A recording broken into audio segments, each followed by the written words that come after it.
This is a whole thing for me. I have never recorded myself before with video, and tonight I am choosing to because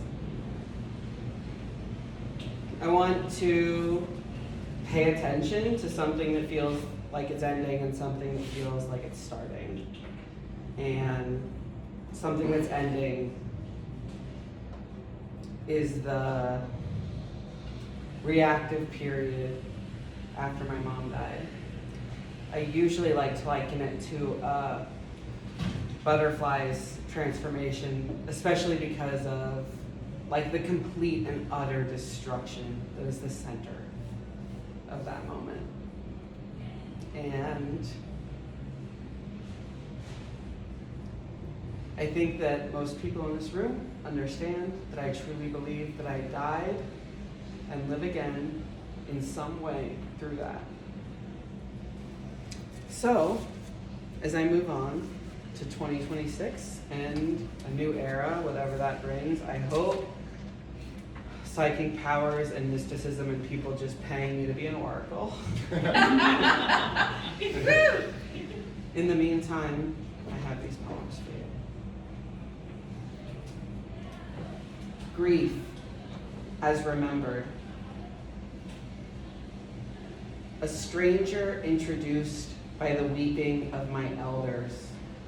A sadness I thought I should adopt. Learning to bear others' pain, even when I can't understand it. 2, an acquaintance to help me feel less out of place. In a big Irish family, one can attend innumerable funerals before age 10. Grief is a language like reading. 3, a tree falling to the street just seconds after we pass. A gasp, a mercy, an invitation to sacrifice lost on the young. 4, a penance, the tears, the wrenching. I should have been shredded before I hit double digits. Pay for overlooked benediction by swallowing sadness. 5, a mess on the floor, a wet-faced sleep, a wail. 6, brain damage, no flower, stems in murky water. 7, a felt memory, i.e. an intuition. I don't remember being held as a newborn. It is easier to remember the babies I have held. The warmth of window-paned skin. I know my skull was cradled and kissed. I can conjure it exactly. 8, a gratitude whose name I spit. The Edenic apple, my fault.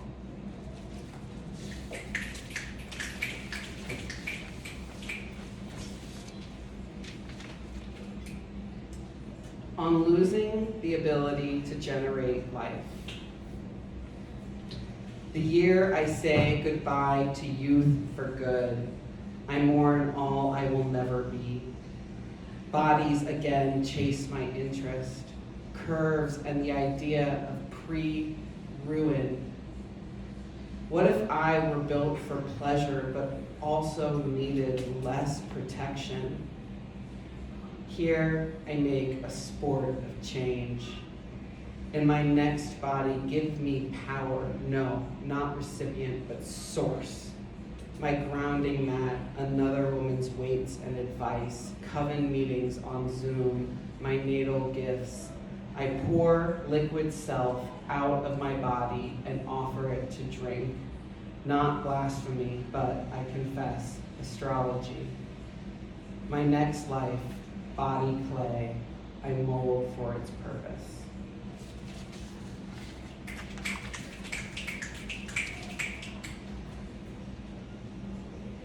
remembering at peace as a euphemism. Baffling the years that death won't visit you. I am at 3 and change since the rupture, when my mom left her body here with us. 9 months and 18 days ago, I met cancer in my breast. Learned I want to live, but more, hands fumbling in the dark, I found purpose in this simple thing. I can ease suffering. Dad, 71, readies to die. I do too, in my own way. Thin my possessions, scan and recycle. Tell Google who gets the keys when I cease logging in. Add very much to the end of I love yous. Light, birds, wind, water, spring. Dream of newborns taking the place of my worries.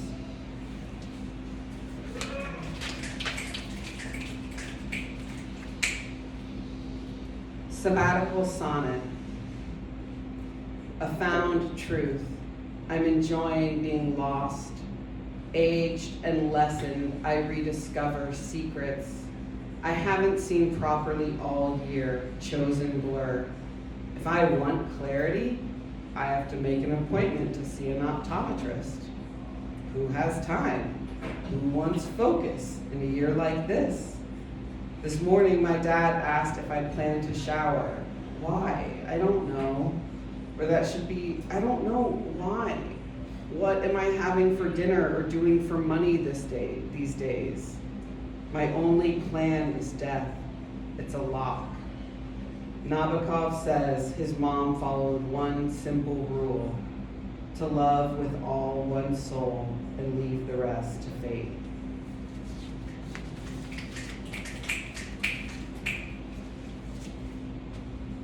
How many people can you truly love at once? I start by trying to love each eye equally, even though one sees better than the other, is stronger overall. The breast that gave me cancer and the innocent that was also cut, taking parts as wholes. Now we are getting into it. How many whole people can we know? My survivor friends, my grad school friends, my DSA friends, my wits. Who do I know beyond their sparkle? Lost pieces of my own biography raise an eyebrow. You can't fully know anyone, but unconditional love can fill the gaps. It makes sense, this wedding of parts, my sensitivity, your silliness, her vision, his thoughtfulness. We work back into one.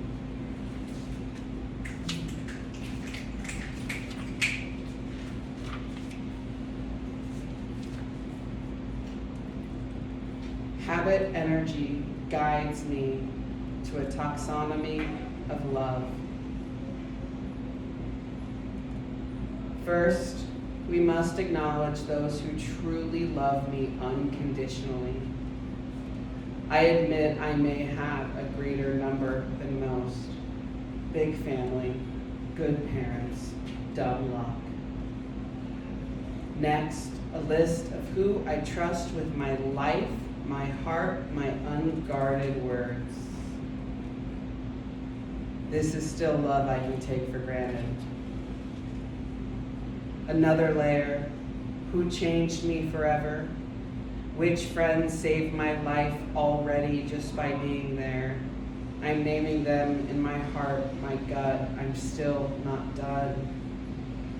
We're at the people I can't live without.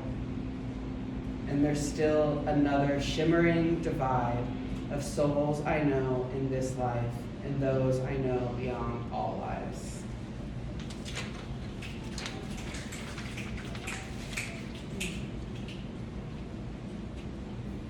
I tell myself, good job. Aware of tender gum, I floss some mornings if I've missed night teeth.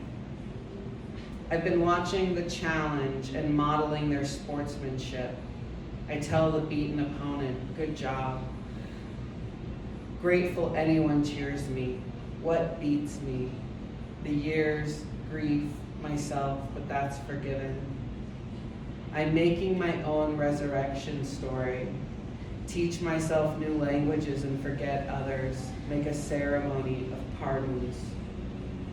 I try to ritualize caring for my body, to trust my intuition, to make notes, to remember soft truths as well as hard ones. I wonder if the Cate root ribbon Mom sewed into my coats is still in her machine.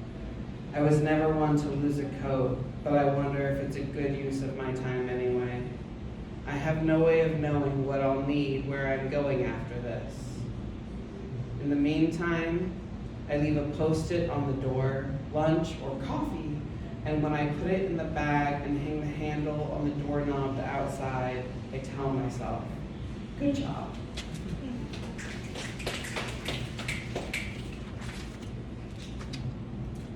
Cancer tries to kill me to force a new life. Yesterday, a beloved dog's tongue alerted me to monarchs on the asphalt. I feared disfigurement, the death of one. As I stood gaping, I saw two made one. 4 wings, a joined center, what science calls mating. I'm prone to fucking, linguistically at least. More on that from the puba. Then, joint flight, unsteady as stage wires, jerky. I imagined their utterances, their lust, all of us guided by intuition, but my journey is not continence or procreation. I am made by love and suffering, liquefied by grief, waiting to emerge winged, new, purpose forged in death.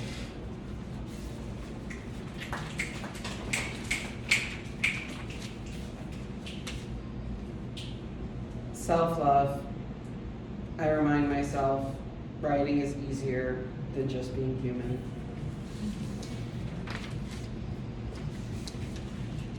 This is the oldest poem that I have with me tonight. It's from January 2024, which is great because I feel like it speaks to a lot of themes that have come up in the last 2 years. I say to the boss, I'm worth more to you alive than dead. I work at a desk. I type sometimes, other times I read. No one looks over my shoulder. They used to. I'm the same worker either way. I type sometimes, other times I read. Sometimes I organize files, sometimes I print things, sometimes I don't understand what I'm doing. I understand some busy work has a purpose. When you don't know how to solve a problem, try moving pieces around. Sometimes that helps. I recently decided to sort my poems by the year I wrote them. It's busy work. Today, I find a thread of people talking about line breaks, so I open tabs for every poem I can find. Today's busy work. I will read poems and think about lines. I'm at work anyway. This is where I work between certain hours. When I'm at work, I find something to do. I think it's important to go to work, even though I think it's politically important to have an antagonistic relationship to work. I don't know why I said it's politically important to be ornery, essentially. One of my friends, the very first time we hung out, we both said we want tattoos that say, don't tell me what to do. We each independently came into that with our own vision. We haven't gotten them yet. We have talked about getting hot dog tattoos though. Ideas change. I still don't like people to tell me what to do, but I have gotten better at showing, no, really, I'm not listening, especially when I walk to work. No one is allowed to talk to me when I'm walking. I should put that on a t-shirt. Even though it's less permanent, I never get my t-shirt ideas made either. The other one I want is a shirt that just says, look alive. I think it's good advice. Sometimes people see me crossing a street and think that means they should cross it too, but they aren't looking the same way I look. They don't see all the potential routes for cars and people. They aren't used to avoiding everyone on the street. I have my talents. I spent a lot of my life figuring out how to get people to like me. I'm pretty good at it, but now I don't know if they liked me or just my supplication, and I've decided that posture is unbecoming a crone. I heard a woman recently talking about archetypes, and when she said the wisdom of the crone, it was transcendent. I had never heard anyone use the word positively. I'm experimenting with high collars as I look expectantly at turning 40. Expectantly, joyously, congratulate me like it's a pregnancy. What if at this exact moment in time, which I'll remind you is told by the stars, my soul journey is to climb toward the crone? I spent too much of my life wishing people would want me. I don't care anymore about their fantasies. There is only one truth that matters in my book. You can't have me.